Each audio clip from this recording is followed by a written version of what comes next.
দর্শকবৃন্দ, তো বকেয়া ডিএ নিয়ে একটা গুরুত্বপূর্ণ আপডেট এবং খবর কিন্তু টিভি9 বাংলায় যে অনলাইন নিউজ পোর্টালে চলে এসেছে। তো আপনাদের অন স্ক্রিনে আমরা এই খবরটি দেখিয়ে দিচ্ছি। বড় ঘোষণা, 4% ডিএ বাড়ছে রাজ্য সরকারি কর্মীদের। এটা কিন্তু বিশাল বড় খবর। বর্তমানে কিন্তু রাজ্য বাজেট একটা বড় খবর চলে এসেছে আপনাদের জন্য। 4% ডিএ কিন্তু বৃদ্ধি করা হয়েছে এবং রাজ্য সরকারি কর্মচারীদের কেন্দ্রীয় সরকারের থেকে বর্তমানে কেন্দ্রীয় সরকারি কর্মীদের সঙ্গে ডিএ ফারাক কিন্তু এখনও 35% রয়ে গেল এবং রাজ্য সরকারের সিদ্ধান্তে খুশি নয় রাজ্য সরকারি কর্মীরা।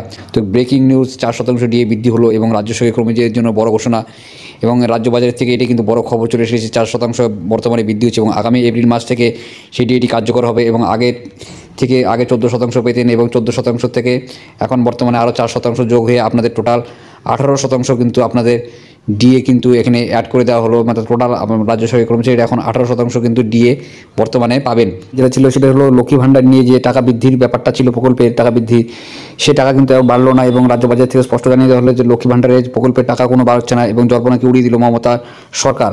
তো ডিএ বৃদ্ধি হচ্ছে 4%, কিন্তু কোনো কিন্তু আপনাদের কিন্তু লক্ষ্মী ভাণ্ডার যেটা সেটা কিন্তু বৃদ্ধি হচ্ছে না। বিগ ব্রেকিং নিউজ, এটা কিন্তু আপনারা দেখতে পাচ্ছেন যে 2026 সালের নির্বাচনকে লক্ষ্য রেখে মমতা বন্দ্যোপাধ্যায় সরকার শেষ বাজেট এটা কিন্তু জনমুখী লক্ষ্মী ভাণ্ডার আয়তায় টাকা বাড়ানো হবে বলে অনেকাংশে জল্পনা চলছিল, কিন্তু বুধবারে পশ্চিমবঙ্গ যে বিধানসভা বাজেট পেশ হলো তাতে কিন্তু লক্ষ্মী ভাণ্ডারের টাকা বাড়ানো হলো না। এটা কিন্তু বড়সড় খবর কিন্তু চলে এসেছে।